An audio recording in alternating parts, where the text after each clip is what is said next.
The following may contain language that is not suitable for all audiences.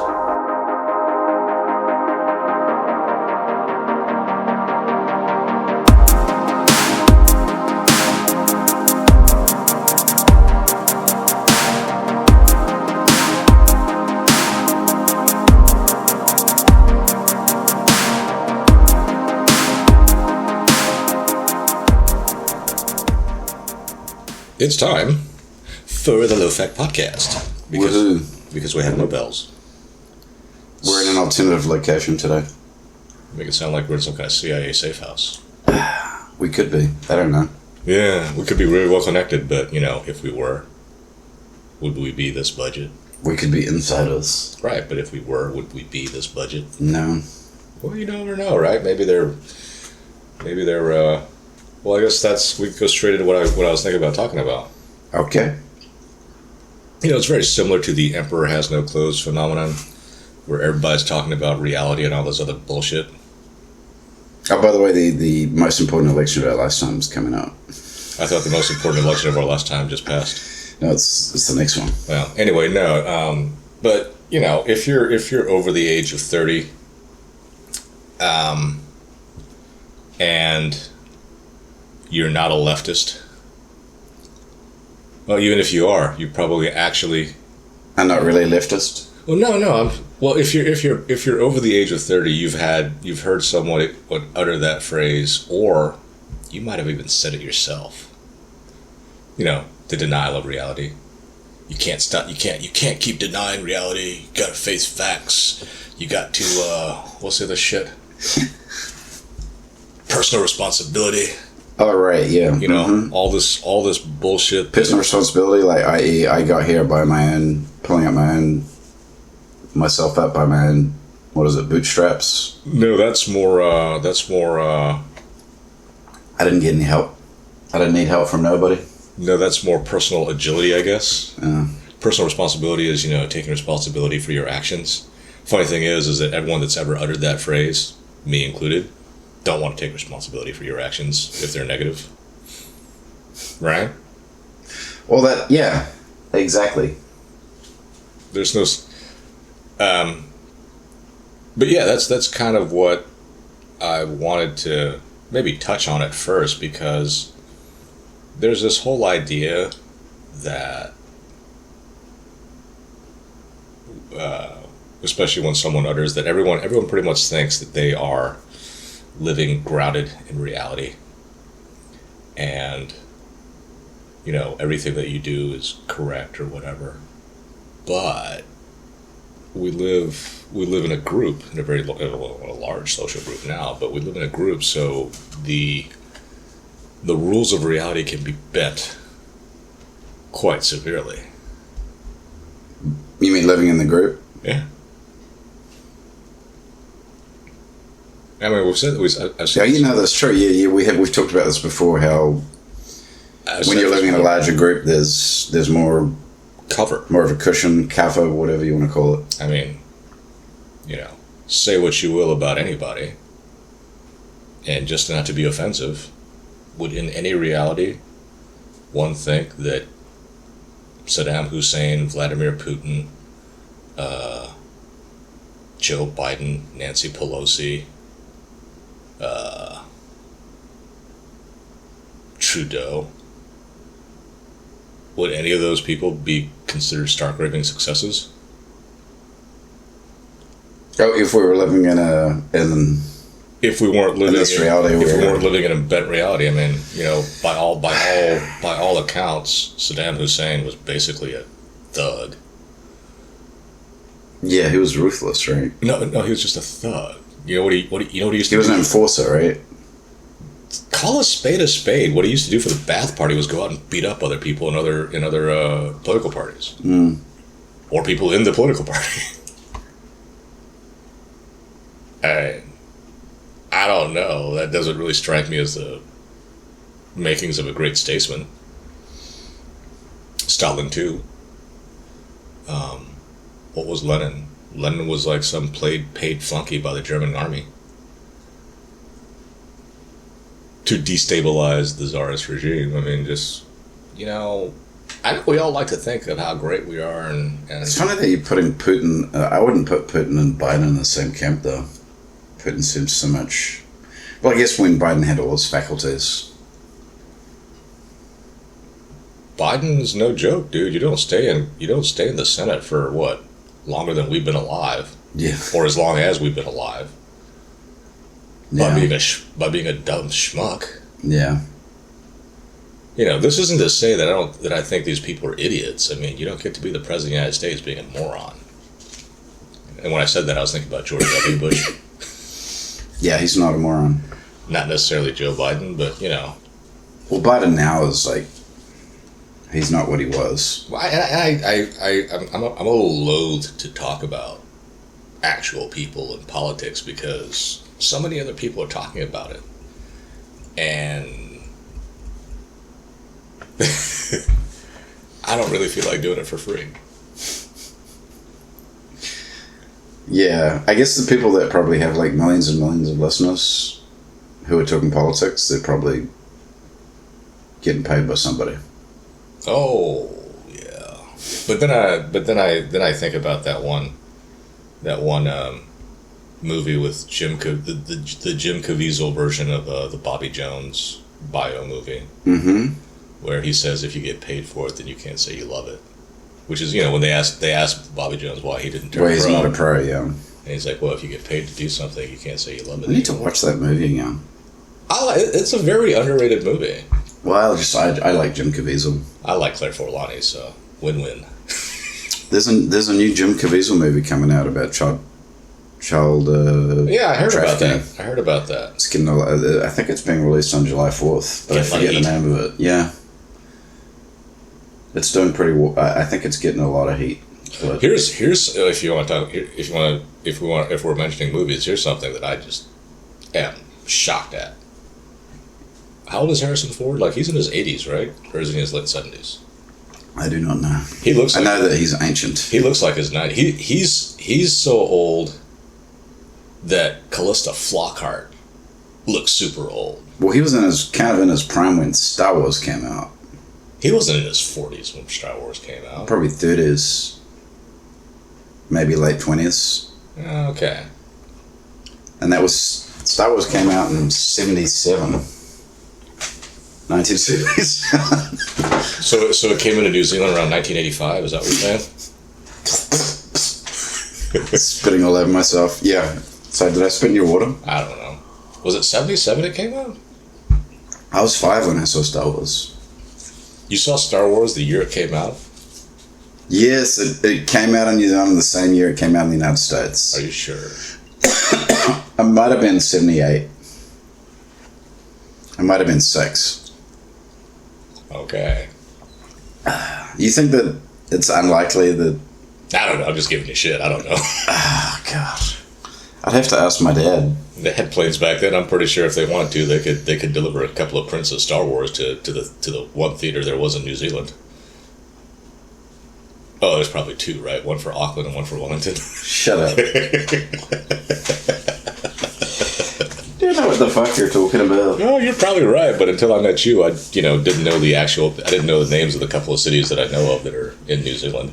So, I guess there's like a new Supreme Court decision where they tackled that. Remember there was the issue of the affirmative action. Yeah, yeah. There's been a lot of stories on that. But now, like on the back of the decision, they're talking about the university's just talking about taking away any kind of tying anything to the schools, to the LSAT or the SAT scores. So they're just basically looking for ways around it now. They can. I mean, because I remember last week when I was listening to the NPR, there was a big push on, how much affirmative action helps black people. Does it? Supposedly, that a black person that goes to a better university gets a better chance at a better life. Really? But how does that help them if they get brought in there and then it's like they just kind of throw them in? Well, your point is that what happens when you get someone who's unqualified to go to a school like that and gets in? Now I've just heard that, like, what's the word? Anecdotally, I've heard that that's the issue. And, wow. And the person that was doing the spot was really just talking about, like, well, this is what I came with. It don't matter. The people that goes to those schools aren't really that smart anyway. It's just kind of a bullshit thing that people tell everybody. Especially the legacy folks, right? The only people that are really smart are the ones that have to compete to get the spots. Mm-hmm. And so really what happens is you're basically exposed to better social networks. Okay. And those social networks equal or result in better lives, better chances. So it's it's a zero-sum game thing? Like, just by virtue of being there, you're going to be successful? I don't think zero-sum game means what you think it means in that instance. Oh, maybe I'm Mr. King. Well, no, binary. It's like a binary thing. So if you go to the school, it's like black or white. If you go to the school, you're going to be successful by virtue of the networks. That is a very creative use. Man, I think you just broke my head. Well, isn't that what binary is? One or the other? Yes, but the way you used it is quite creative. So you go to the school, you become successful by virtue of being exposed to these networks. Then I am the stupidest person on earth because I went to at least 2 schools that you're supposed to result in better social services. But that's what they're saying, right? They're basically saying you get in, you become successful. No, they're only saying that for the underprivileged folks. Now that I remember the whole thing because they're saying that this happens, but it doesn't necessarily happen for the white or Asian people. Now you're breaking my brain. Well, no, this is what this Princeton researcher was saying. So if you're underprivileged, black or Latino, right? If you go to a super upper crust school, it will help you live a better life. You'll get more opportunities, better pay, blah blah. If you happen to be white or Asian, that won't necessarily correlate. So the best way to. Well, what if you're underprivileged white or underprivileged Asian? Apparently, that I just given you what I remember of the thing. So because I remember thinking when I heard that, well, then why don't we just make Harvard an all-black Latino college?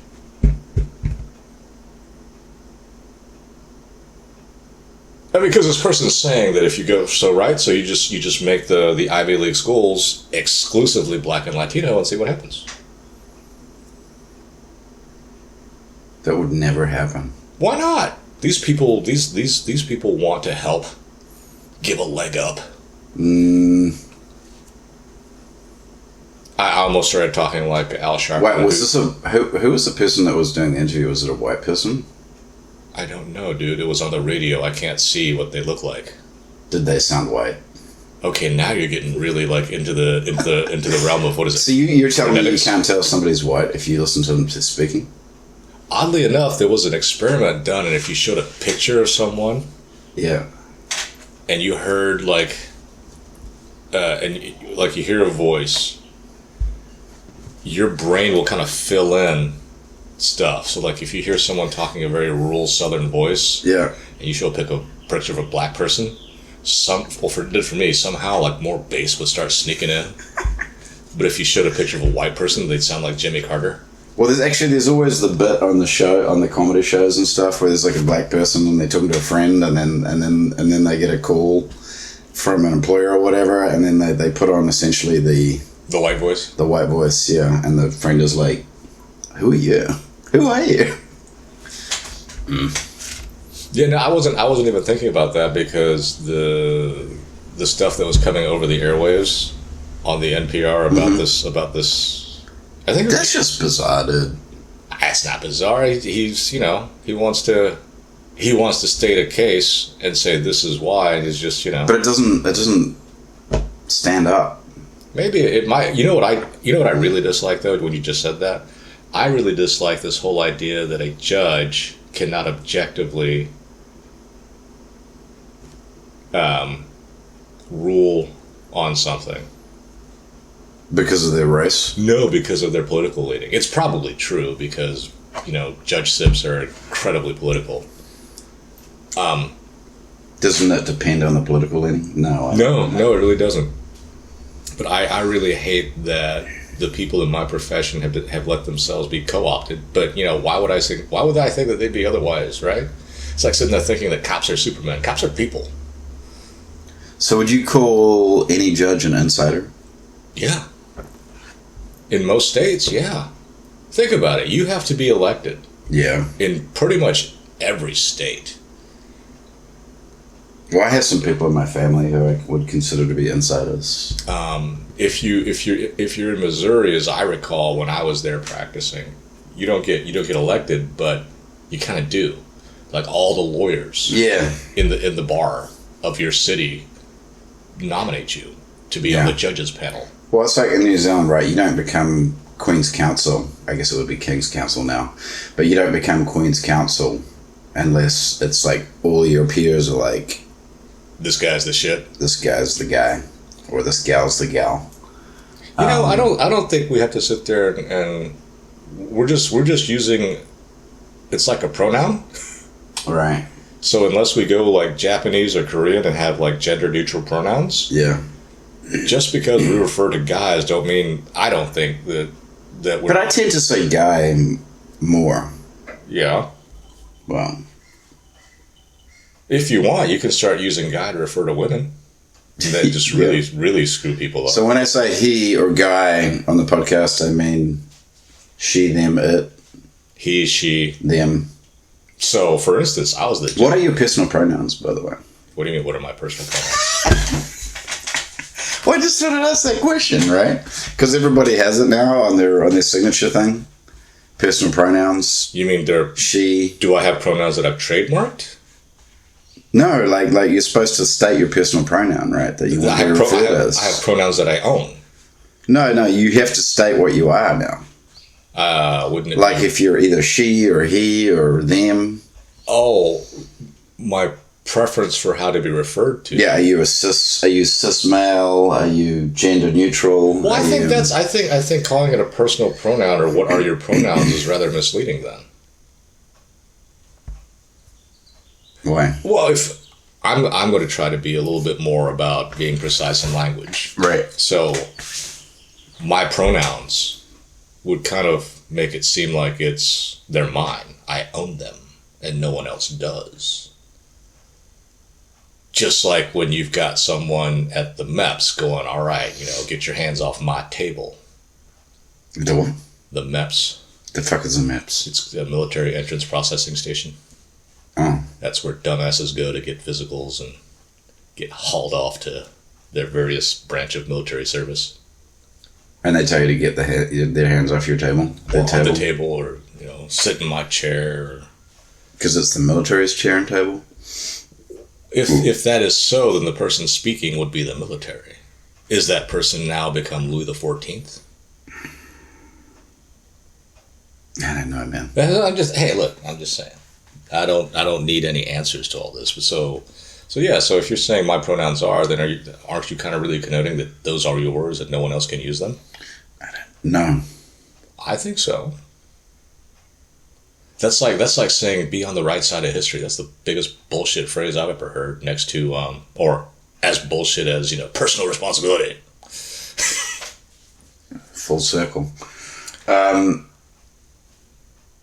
So what brought about you thinking about this whole theme of personal responsibility and people saying that this bullshit? Not necessarily the personal responsibility thing, but this whole reality stuff, right? You're not living in reality, or blah blah this, blah blah that. So, what is a good like? What would be are they? This is something that someone says to somebody else when they disagree with what they're saying, right? Not necessarily. This is something that people usually say in a circle of people that they kind of agree with. It's usually when they're pointing at somebody else and saying, "Look at this crazy person." Yeah, a lot of the time, but what I've kind of but when I hear this, and I've also noticed that reality doesn't come crashing down on most of us. It does for people who decide to break into a lion cage at the zoo. Like, wasn't there that one person who, or it might be an urban myth, but somebody like snuck into the lion enclosure at the zoo because he's some kind And got eaten. Yeah, because he's some kind of kung fu master. I mean, it's easy to swat away a cat that weighs like 4 or 5 pounds. Well, it's like the idea of that people think that they could fight a bear. Yeah. Have you ever seen what a bear can do? I think I could fight off a bear cub. I mean, it would have to be like a very sick, weakly bear and be in captivity for like 20 years. No, I think I could hold my own against a bear cub. Right. You know, like a couple of months old. What? But there are people that are like, oh, I'm going to do this beer fight. I'm like, are you insane? Yes. It's just like people who skydive. Oh, but lots of people skydive. Yeah. I don't think a lot of people try to fight bears. I think a lot of people do things on the false assumption that it's not as dangerous as... See, so I think a lot of quote-unquote thrill seekers do stuff because they have a screwless. That too, but partly because they don't think it's as dangerous, or they're just not really putting 2 and 2 together about how, like, you know, if something fails doing this type of activity, it's going to be catastrophic. I just figured that it's because they were addicted to adrenaline. There's that probably. There's people that are addicted to adrenaline. There's people that are coming back from like, you know, whatever, very stressful situations. They want to get that high back. But all in all, you know, like, well, actually, I don't even know why I said that. That's a weird punctuation of my statement. What's that? Well, yeah, that's supposed to. It's like yada yada. It's supposed to connote something. Connote something. What? Nothing. Nothing. Oh yeah. So the whole reality thing is because it you know, it kind of. I started thinking about it. I started thinking about reality, and people want there to be like instant justice for stupidity, for lack of ability. I feel like it's just a diss. Like it's just a diss on somebody else or another group. That's what it's usually about. Like, look at this Karen, look at this person that's not living in reality, and it works both ways. Yeah, but whether you're left or right, it's the same fucking thing. Yeah, but I don't even. That whole Karen thing is just kind of weird to me. But you know, yeah, you could still run into a woman. I guess Karen's supposed to be exclusively white women. I don't know. Yeah. I hate the Karen thing. I think it's dumb. Is it supposed to be exclusively white women? Yeah, it's like white women who are like poking their nose in where they're not, you know. Oh yeah, being cuntish, essentially. There are tons of them.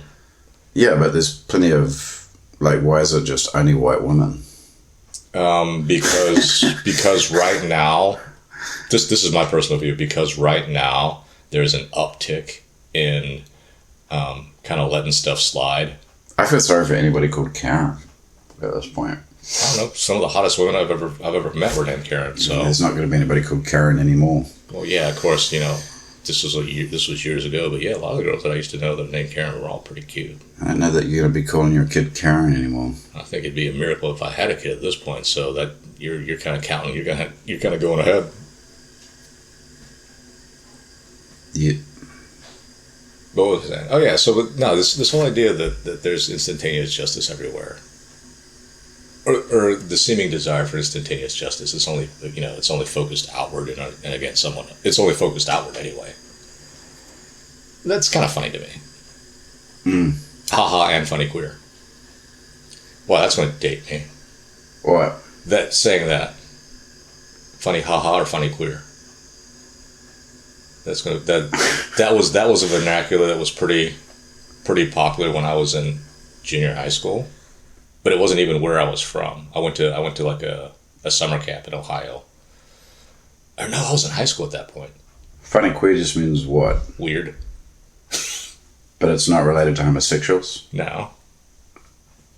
I don't think any group should have a monopoly on word usage, no matter what you think you deserve. You mean like rainbow? Like All of them. the ownership of rainbows? All of them. Ownership of any kind of pejorative, ownership of any kind of diss. Yeah. You know, this whole thing's like, you can't use that word, only I can use that word. I'm like, well, is it a fork? It's kind of stupid. Not kind of stupid, it is stupid. It goes back to what I was talking about earlier about, you know, personal pronouns. So like, my pronouns are. It's like, so okay, so you own those pronouns. You're the only one that can use them. You know, when you say stuff like, oh, you can't use that word. You know, people have used that word to put us down for thousands of years or whatever it is. I'm like, I feel for you, but I didn't do that. Right. And, you know, before someone goes off saying, oh, that's just white privilege, like, you think about it, you know. Am I supposed to get all bent out of shape if someone calls me a chink or a gook who happens to be black? And say, you can't use that word. It's been used to put down my people for the last whatever. I think you should start saying that. Apparently it didn't work. Right. But why didn't it work on you guys? Because those guys are busy ruining their own country themselves. I'm talking about South Koreans. Oh, yeah. So did it not work on Asians because you're more resilient? I personally think it didn't work on Asians most of the time because they just didn't have any idea what they were saying. I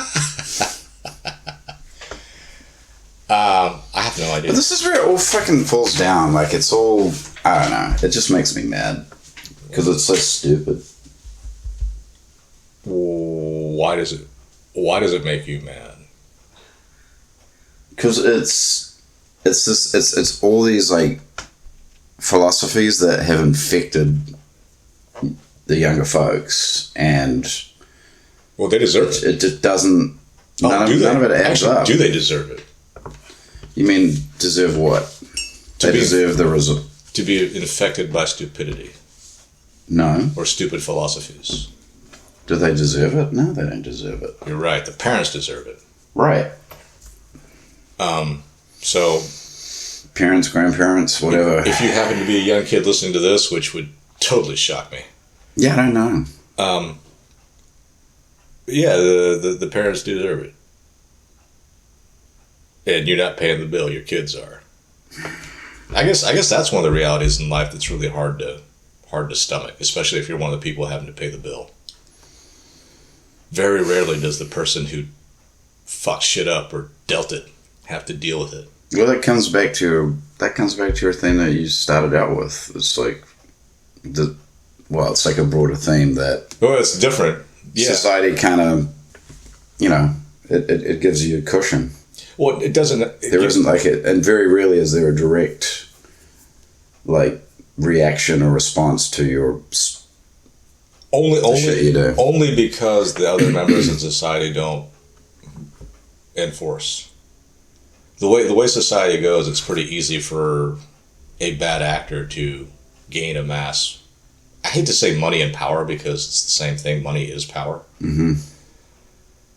And once you get that, then you start doling out favors to people who may not feel very comfortable being that dirty, but are just fine taking the benefits as long as you dress it up.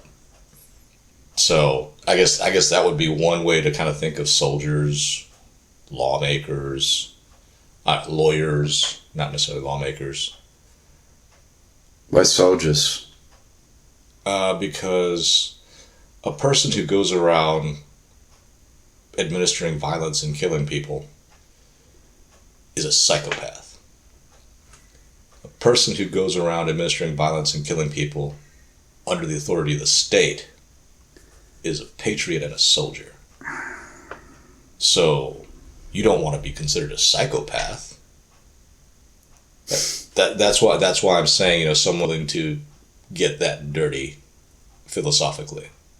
Like the way you see me a lot of times. You don't think I'm very willing to get myself super dirty philosophically. Mm-hmm. And that's one of the reasons that you tell yourself and try to tell me for my lack of societal success. Yes, no, maybe. Yeah. So, and I agree with you. That's probably part of it. But there's I feel like there's like advantages you could have taken based on what you've done in the past, but you're like, oh, that's stupid. I hate it when people do that. I hate it when people take advantage of that and, like, you know, tout that. Only because... So you don't do it. Only because I don't see them getting any kind of advantage. No, there's an advantage. Is there? There's an advantage to being another pig at the trough? There's plenty of people that, like, have gotten ahead by virtue of touting their credentials. If I'm going to... But you're like, nah, I'm not going to do that shit because I hate that shit. First of all, you don't have to tout... Okay, in my book, you don't have to tout your credentials. Well... That just happens. Right? And... Well, how are people supposed to know if you don't tell them? If you don't tell them? So do you have to tell people that you're a dude? No. You have to tell people how tall you are? But people don't know you from, like, Adam. If this is a beauty contest, then I suppose I might have to do that. Well, no, if it's a beauty contest, they can see. Well, I'm talking about beauty contests in terms of like a resume pool, or, you know, pick my company to you know, be your whatever. Actually, what you were talking about is actually probably something that we should talk about in another episode, because I could easily see us talking many about credentials, about the whole selling yourself thing. Yeah, that's kind of what you're talking about. Yeah, and this is something that, like, that's something that kind of bugs me a little bit, and that's something you and I really disagree with. Yeah, I don't. It bugs me that you don't sell yourself. No, I sell myself. And are you? So since you've been, and has that, this will be the teaser, this will be the trailer, right? So you sold yourself, and there's been a lot more buyers, right? I think so.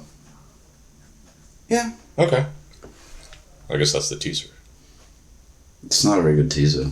Well, this isn't a professional program, so you get what you pay for. But so what were we talking about before? Oh yeah, so the whole reality thing. It's just, yeah. I just think I was thinking about it when I was jogging, and I was thinking about it at the gym today, and I saw a young lady who was right up my alley. Uh-huh. Did she say hello? No, actually, she was doing her thing, and then she actually came around to where I was working out, and I guess I was in her way, and I was just trying to move while I was still trying to count, doing my doing 21s. For all those of you that don't know, 21s is a set of exercises for your biceps where you do 21 reps, but you do 7 halfway up, then you do 7 halfway up, halfway down, and then you do 7 all the way up, all the way down. In a curling motion. So then from the top. Yeah, so from the bottom to the top? From the bottom, you go halfway up 7 times, then you come all the way to the top, and you go down halfway 7 times, and then you go 7 all the way up and down, and this was like... That sounds hard. Well, that was the third set of exercises. I'd already done a couple of sets of bicep curls before that. Yeah. So you're sitting there farting as you're doing it. Hey man, I have done it before. But this woman is... Well, she was my kind of cute, especially build-wise, and, you know, she had red hair and glasses, and right. She had tattoos that I didn't like, but she was also super young. Oh. Anyway, so I think that's enough. All right, we'll talk to you in a week. Like, subscribe, you know, all that stuff. Share. See you.